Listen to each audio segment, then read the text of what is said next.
has motivated the students to concentrate on their studies and what is life. వాళ్ళకి వంట వస్తుందా రాదా అని అది అడగడం కాకుండా వాళ్ళకి చదువు ఎంతవరకు చదివిండు వాళ్ళ కెపాసిటీ అని తెలుసుకొని వాళ్ళకి సపోర్ట్ చేస్తూ ఉండాలి.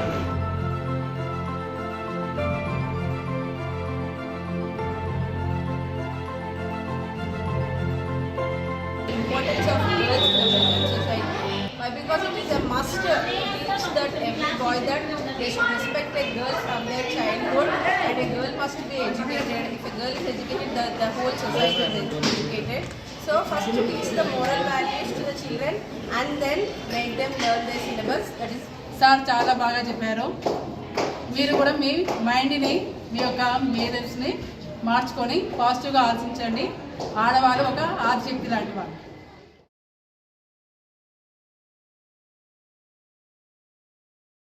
They learn from themselves, but not by the boys.